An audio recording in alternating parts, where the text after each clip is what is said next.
So welcome back again. So in this video we will discuss about the unstiffened seated connection. Okay, and it may be welded or rivet, but throughout the video we'll only talk about the welded unstiffened seated connection. So what will be the objective of today's lesson?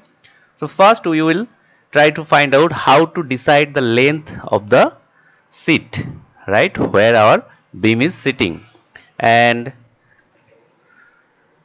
then we will find out what should be the thickness of the angle where the beam is rested, and finally we will design the weld, right? So let's start at the very first. How to design the seated length? Let's assume you are a beginner and you have no idea about the unstiffened seated connection. In that case, for your information, if this is our column, if this is the beam, and you have to connect this beam with the column, what you have to do, you have to put a angle here like this, and also here you have to put another angle. These are two angles, and you have to connect the angle with the column as well as with the beam. And here you can see we have maintained a gap or setback, right? Normally for bolted connection this setback is approximately half inches or 13 mm, and for welded we will take this as 12 mm, right?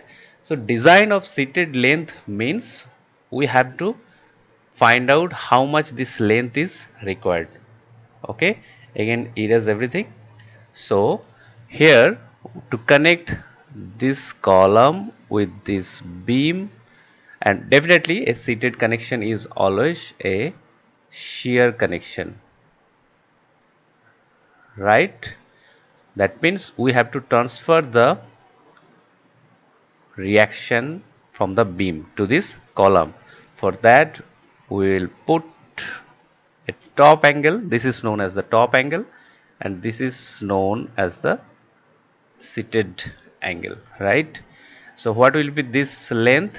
Here our assumption will be that once reaction is coming from this beam to this angle, the dispersion will be at 30-degree angle, and we will consider the crippling criteria, right? So crippling criteria, and where this type of failures occur at the starting of web. So if we look at the cross section of I section, it is like this. From this point the thickness become constant. So here we will check, right? So if this is B, the seated length, then from this point the dispersion will be at 30-degree. Great. And this is known as H2. This value is available in any steel table. So the total dispersed width B is coming as how much? This B plus this dispersed length, that is √3 times H2. Got it? So we have find out the value of B. Now let's say at this particular junction the bearing strength for the web is, let's say this is FBR. Okay, so if we multiply this B with the thickness TW, we will get the available effective area in this location, and then if we multiply this with the allowable strength, that should be equals with the reaction R. Great. So from this equation you can find out what is B, that is available known reaction divided by TW is known to us, and FBW is also known to us, allowable strength.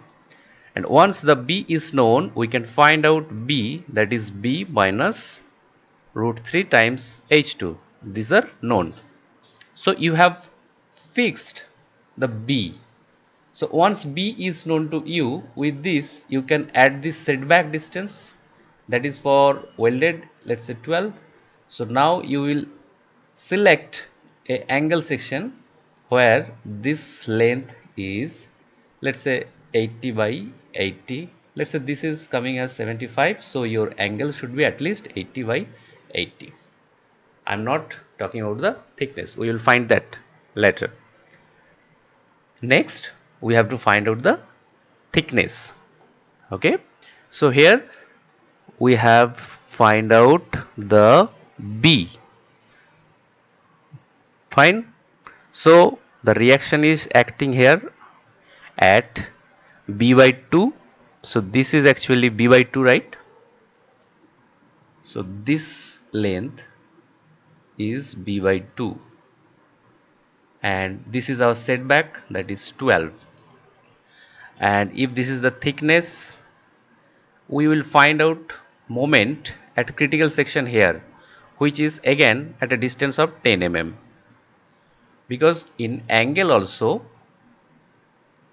it is like this, at a distance from here the thickness of the leg become constant. So what will be the moment at this critical section? Very simple, the reaction times lever arm. So what is the distance of lever arm? So from the face the distance is 12 plus B by 2, but we have to measure from here, so we have to deduct this T plus 10. T plus 10 is deducted. So basically you are getting moment as reaction times here B by 2 minus T and plus 2. You will find out the moment due to this reaction definitely after fixing the B value.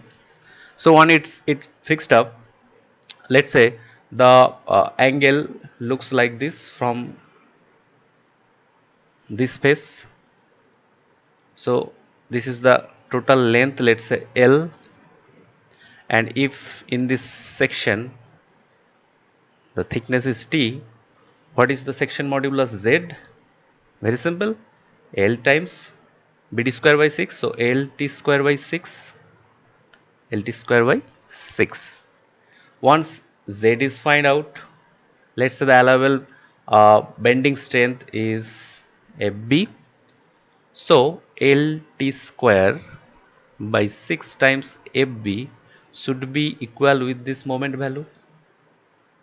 So from this equation T is known to you, you can find out the thickness of the angle. So here now the thickness is also ready. So you have designed your seat angle, right? Now you may ask, what about this one? Well, this is the angle which is used just to keep the beam in place, and the weld should be here and here, not side. But in case of this bottom, that means seat angle, the weld will be on the vertical face.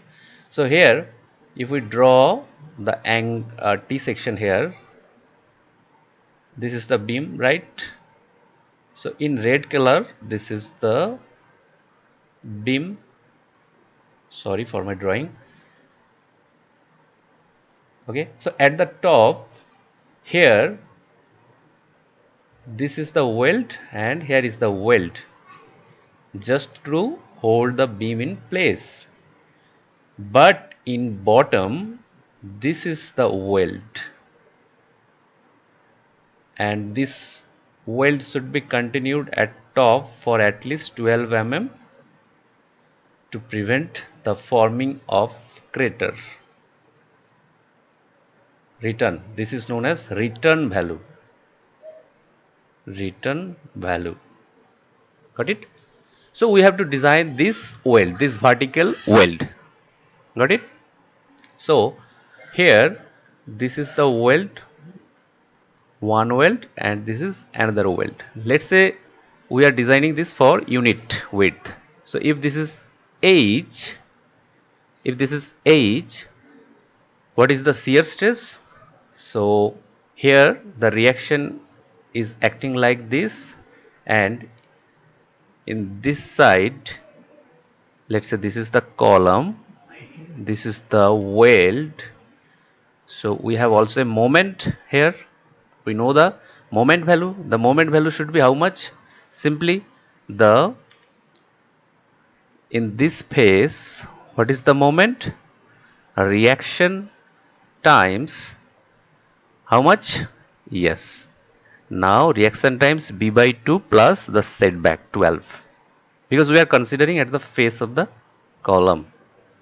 Great. So moment is also known to us, that is r times b by 2 plus 12. Okay. So in this weld there are two type of stress. First one is shear stress. Yes, that is, let's say, QV, and it is very simple. Force divided by area, 2h. We are considering unit width, right? And what about the stress due to a bending moment? There will be horizontal stress due to bending moment. Here it is the vertical stress, and due to bending moment there will be horizontal stress. So that is QH, and it is very simple, m by z, m by z, z for this two weld. So 2 times b is the 1, so b h square by 6, so simply h square by 6, or we are getting 3m by h square. So QH is also in your hand. Now you have to find out the resultant stress, square root of QV square and QH square. Great. So for unit width of weld, if the allowable stress is, let's say, tau, so this tau should be equal with Q, right? And this is the unit strength. So to find out the total strength, sorry, I have make a mistake. So this is the total stress, right? So to find out this total stress, we have already factored the vertical and horizontal stress. So now let's say the size of the weld is S. So throat thickness will be how much? Simple, S by root 3. So S by root 3 into the unit strength tau should be now equals with Q. So from here the weld size is also known to you. Great. So this was the complete design procedure for your unstiffened sheet connection. If you love this video, don't forget to share it, and also if you want a stiffened sheet connection, just let me know in the comment box.